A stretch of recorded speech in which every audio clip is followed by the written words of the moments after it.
이제 전문직의 현실 생각보다 굉장히 별로입니다. 그러니까 요즘에 지금 나는 솔로 관련해서 질문들이 올라오는 것 중에 전문직이 굉장히 중요한가요? 그리고 왜 여자분들 혹은 남자분들이 저렇게 남성분, 여성분 전문직인데 왜 선택을 안 하시죠? 라고 하는 건데 그분들이 좀 알고 계시는 분들일수록 생각보다 이제 그 직업제 근데 전문직뿐만 아니라 전반적인 직업 자체가 크게 의미가 많이 퇴색되고 있어요. 그리고 예전부터 거의 의미가 없었고 양반 제가 늘 헷갈릴 때는 조선시대 양반 사대부 생각하라고 하는데 그게 정확합니다. 여러분 설날 때 제사 지내러 가시잖아요. 저희는 제사 안 지내는데요. 제사 안 지내더라도 제사 안 지내는 그런 다른 문화가 지금 들어와 있는 거잖아요. 어쨌든 우리 문화가 어떻게 돼 있냐면 생각보다 직업을 가지는 걸 되게 좋아하는 문화가 아니었어요. 여러분들도 아시겠지만 이제 근데 이거를 약간 이해하지 못하는 학부모님들이랑 학생분들에게 정확히 말씀해 드리면 뭐 전문직군이라는 것이 사실은 정확히 말하면 어떻게 설계돼 있냐면 원래는 두 가지 종류가 있어요. 전문직에 하나는 이제 이 조선시대 때부터 내려왔으니까요. 우리가 실제로 조선시대에서 대한민국으로 넘어오면서 전문직이 이제 형성됐는데 한국에 이제 각종 서양 시스템이 들어왔으니까요. 하나가 이제 조선시대 때부터 내려온 전문직하고 대부분 다 전문직이 이런 루트를 타거나 아니면 두 번째는 이제 필요에 의해서 나중에 공무원분들 노후 대비용으로 만든 전문직이 이렇게 두 가지 종류가 있거든요. 그러니까 우리가 원하는 진짜 좀 사람들이 하고 싶은 의사, 변호사, 이렇게 판검사 이런 것들은 조선시대 때부터 그 단어를 지금도 쓰고 있어요. 조선시대 때 쓰던 단어들입니다. 그게 이제 흔히 말하는 전문직이 이제 1티어 전문직이 이렇게 구성됐고 2티어 전문직들이 이제 나중에 대한민국의 서양화가 들어오면서 공무원분들 노후 대비용으로 만든 것들 몇 개가 있어요. 그 사이에 있는 것도 몇 개 있는데 하여간 그렇게 돼 있는데 그러니까 알 수 있겠지만 사실 근데 조선시대 때의 전문직이라는 것들이 여러분 조선시대 때 혹시 역사 공부하면서 전문직 이렇게 말 많이 들어보셨어요? 조선시대는 사실은 양반들의 시대였어요. 양반 사대부들이 주도했던 시대라고요. 양반 사대부들은 직업이 아니었어요. 다시 말씀드릴게요. 양반 사대부는 직업이 아닙니다.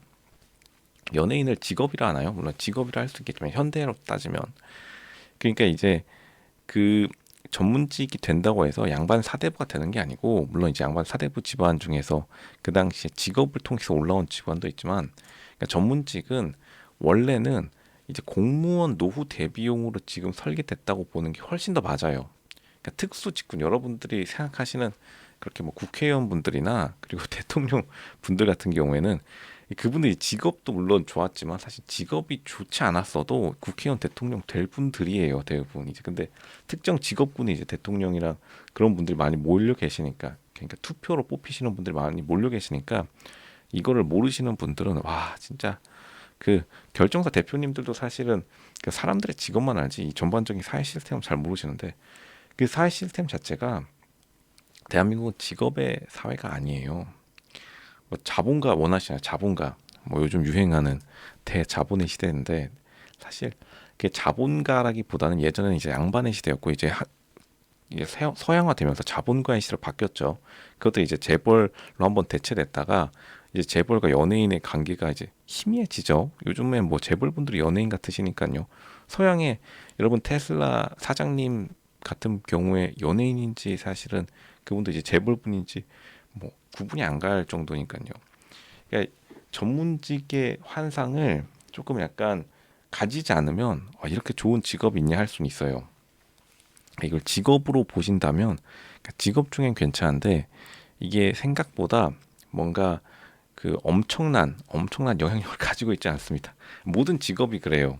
다시 말씀드리면 직업이라는 건 존재하는 이유가 누군가가 하기 싫기 때문에 돈 주고 하는 거예요. 그게 정부입니다.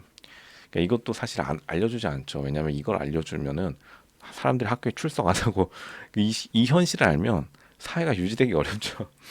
그 당연히 전문직이라는 목표가 있어야지 학교 선생님한테 말 잘 들을 거 아니에요. 학교 안 나오지 않겠어요? 직업이 이런 거였어요? 로쇼님 직업이 이런 거였다니 대한민국에게 제가 뭐 엄청나게 속았군요. 뭐 계속 속고 계시니까 걱정하지 않으셔도 됩니다. 근데 다 그래요. 세상 모든 게 다 그런데 속은 게 아니라 사실 여러분들이 속고 싶은 거예요. 사실 속인 사람은 없습니다. 스스로 믿고 싶은 걸 믿는 거지. 학교 선생님들도 아니 그리고 여러분들도 현실은 직업이라는 것들이 모든 것들은 이제 누군가 하기 싫으니까 여러분에게 돈 주고 맡긴 겁니다. 그게 정확해요. 그게 정확하고 그러니까 전문직은 시험을 쳐서 누가 하고 싶지 않은 걸 하는 거고 일반 직업군은 시험을 안 치고 그러니까 누군가 하고 싶지 않은 일을 하는 거고 그게 정확합니다. 근데 이렇게 약간 기대감을 내려놓으면 여러분들이 이 직업에 딱 들어갔을 때 아 정말 이거 좋은 와 이렇게 좋은 직업이 있다니 이 정도지 아 이렇게 좋은 삶이 있다니 이건 절대 아닙니다. 이게 이거를 조금 제 생각에는 공무원 학원 그 앞에 공무원 학원뿐만 아니라 모든 그 혹은 입시 학원 앞에 빔 프로젝트로 제 영상을 띄워놔야 돼요. 무한 반복. 그러면은 조금 이제 시험에 대한 부담감이 학부모분들이나 학생분들이나 많이 줄어들 거예요. 생각보다 이제 전문직뿐만 아니라 사실 일반 직업도 똑같습니다. 똑같은 것에서 하나는 시험을 보고 하면은 주변 사람들이 좀 시험을 보는 사람들끼리 몰려 있는 거고 이제 그런 걸 편하게 생각하시는 분들이 있고 그러니까 아니다 하더라도 똑같습니다. 왔다 갔다 하면은 느끼실 수 있습니다.